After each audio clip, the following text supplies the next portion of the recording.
So today we're going to talk about properties and changes of matter. The first question is, what are physical properties? And this is just a definition. So we get down here, physical properties. Physical properties are characteristics of a material that can be observed without chemical changes. We'll talk a little bit about what chemical changes are here in just a minute. Okay, they can be observed without chemical changes. Now, a chemical property, the next question is, what are chemical properties? Chemical properties are characteristics of a sample that are observable during a chemical change. So when a chemical change takes place, I'll go ahead and spoil it. We're going to talk about a chemical change here in a minute, but it's when atoms form new chemical bonds. When atoms form new chemical bonds, that's a chemical change. And chemical properties are things we can learn when that happens. Yeah, we can tell how do different samples of matter interact with different matter. So how does one sample interact with other samples of matter? That would be a chemical property. Examples of this are flammability, acidity, reactivity, explosiveness, right? We'll talk about this when we talk about chemical changes. An example of a physical property. So we'll go back here. Examples are the color, shape, length, temperature, position of an object. So for example, blue, cold, heavy, high up, those are physical properties of things. Okay.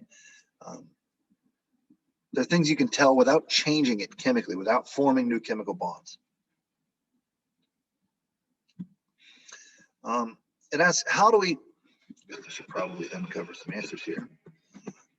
How do we learn the chemical properties of something? Well, we learn the chemical properties of something by causing a chemical change. This chemical change is how we learn them. We cause them to undergo chemical changes. We make them form new chemical bonds, and by doing that, we learn the chemical properties of something.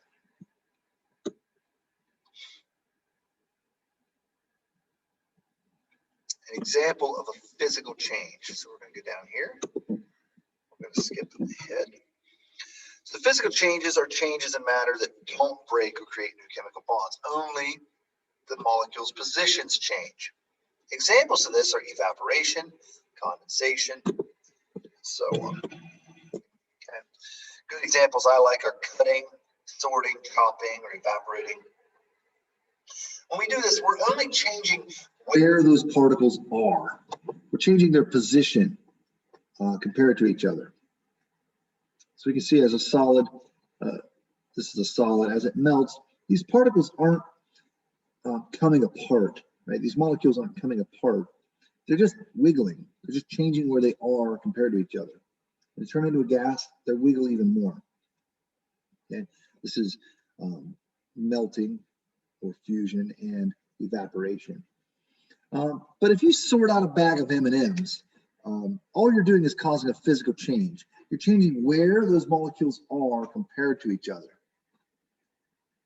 You're not causing them to form any new chemical bonds. So it's a physical change. These are changes that don't create or break new chemical bonds. In a chemical change, however, the changes in matter do break or create new chemical bonds. Atoms detach and recombine to form new molecules. Chemical change. In the candle here, the wax is forced to form new chemical bonds with oxygen in the air. And when it forms those bonds, a change happens, a chemical change happens. The next question is, how do we know when a chemical change has happened? This one's really hard to put into words. It's really hard. It's not necessarily in our notes, but we can tell it's a chemical change because there is a rapid physical change. Here, the wax very suddenly goes from a solid into a gas, and heat is released. Okay, it's heat is released from the reaction, and that's a good sign that a chemical change has occurred. Heat is either released or absorbed very quickly, and very fast changes in state take place. It's most obvious when we see a change in color. Things change colors, it's probably a chemical change.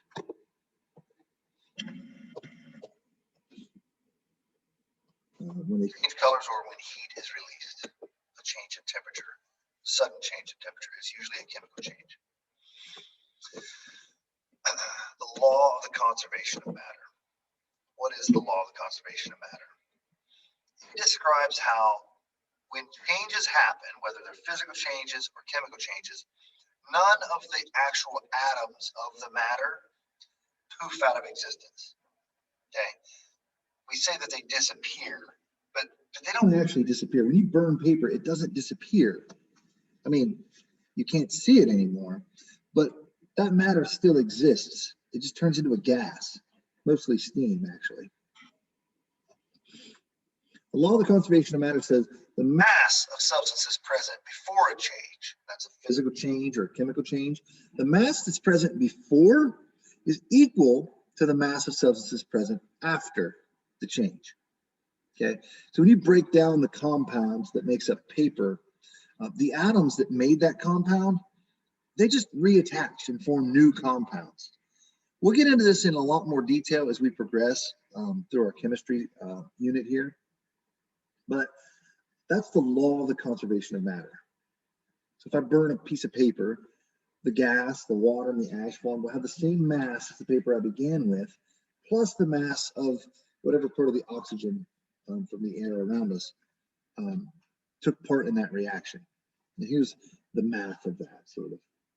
It's very rough math, but it's the math of that.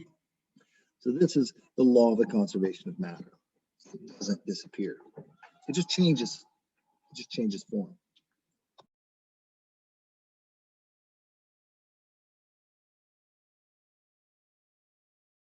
So here in the final question on the paper, we have our example. I have a jar of acid. I add baking soda and close the jar. Before it weighed 0.8 kilograms. The baking soda that I added weighed 0.2 kilograms.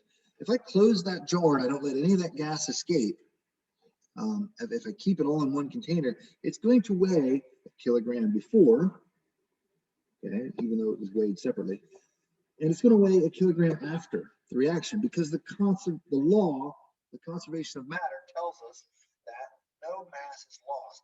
Matter doesn't just poof out of existence. That's it for the properties and changes of matter.